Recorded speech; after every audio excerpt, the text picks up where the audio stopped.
पति पत्नी का जो रिश्ता है, जैसे आपके पास बाइक है और उसमें 2 पहिया है, उसमें से एक पहिया अगर खराब हो गया तो क्या बाइक चलेगा? नहीं। उसी प्रकार दोनों में से एक खराब निकले तो जिंदगी बर्बाद है, गृहस्थ आश्रम नहीं चलेगी। इसलिए झगड़ा मत करिए सबसे पहले तो। और दोनों में लड़ाई हुआ, 4 दिन हो गया, दोनों एक दूसरे से बात नहीं कर रहे हैं। भोजन बनाती है और पेपर में लिख दिया भोजन तैयार है, भूख लगी हो तो आ जाना, रख दिया। और देवी जी चली गई और पतिदेव ने देखा लेटर पड़ा भोजन तैयार है, चला गया और भोजन कर लिया, खाना खा लिया, उसके बाद सो गए। और ऐसे 4-5 दिन हो गया।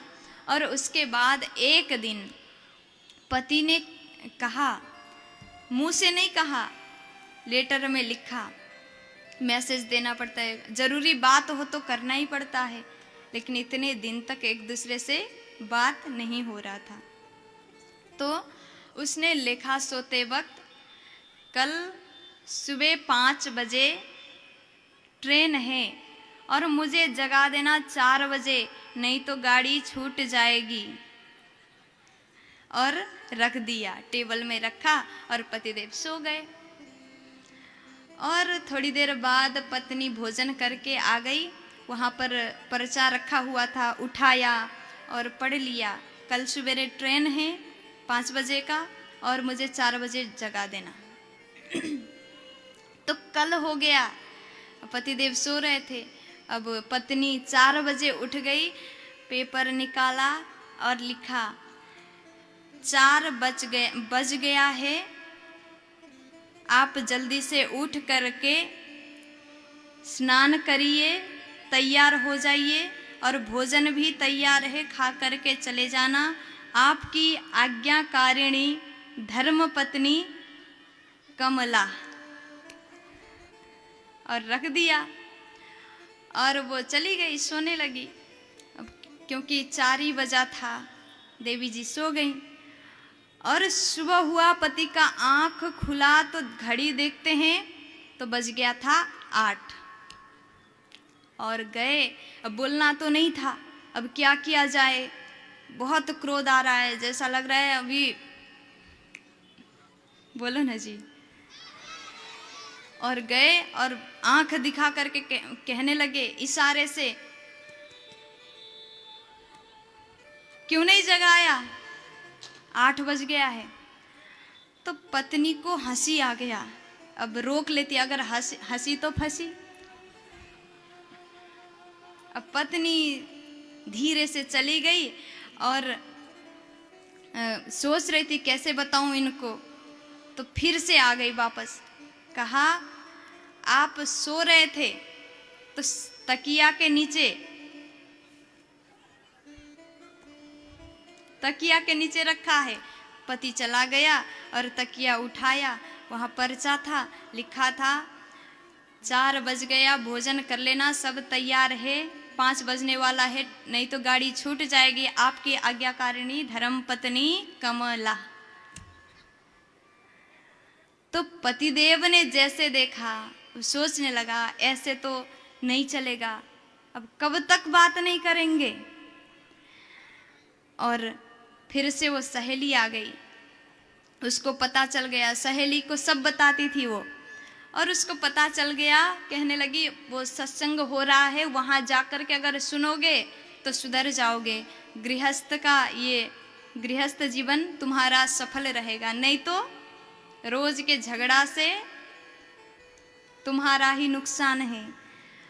और दोनों ही पति पत्नी सत्संग में चले गए। और जैसे सत्संग में चले गए, गुरुजी ने कहा अगर जीवन की गाड़ी चलानी है तो दोनों को हमेशा अपने मन में अभिमान नहीं लाना चाहिए, जब तक प्रेम ना हो तब तक जीवन व्यर्थ है। बड़ा सुंदर उपदेश दे रहे थे, सुन कर के लगा कि हाँ, हम लोग गलत रास्ते पे चल रहे हैं, हमें सुधरना चाहिए।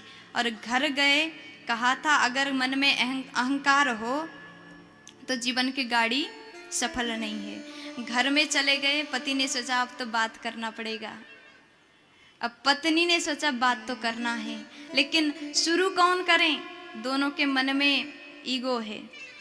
अगर मैं शुरू करूंगी तो मैं छोटी हो जाऊंगी, पति सोचने लगा अगर मैं शुरू करूंगा तो मैं छोटा हो जाऊंगा। और ठंड था, सर्दी में, गांव में पहले के ज़माने में वो लकड़ी जला करके ऐसे हाथ को सिकाते थे। आग बीच में है, दोनों पति पत्नी ऐसे कर रहे हैं, सेक रहे हैं।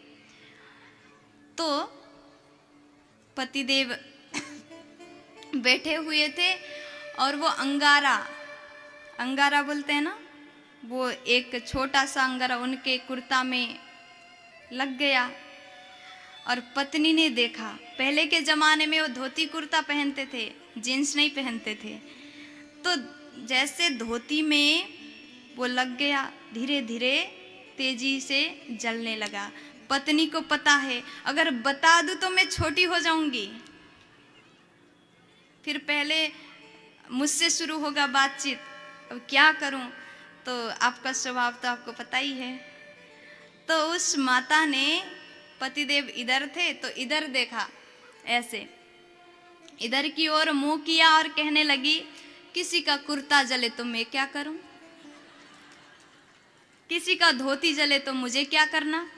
तो पति ने जैसे सुना चारों ओर देखने लगा, यहाँ तो कुर्ता धोती वाला कोई नहीं है।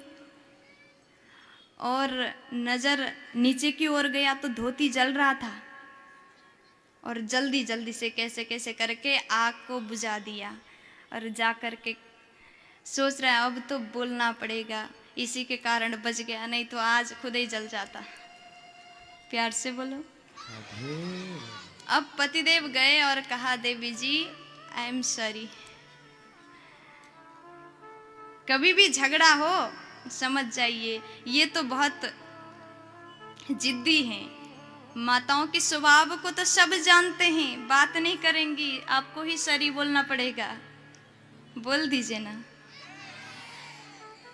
इसलिए इस जीवन को सही तरीके से चलाना हो तो ईगो नहीं होना चाहिए।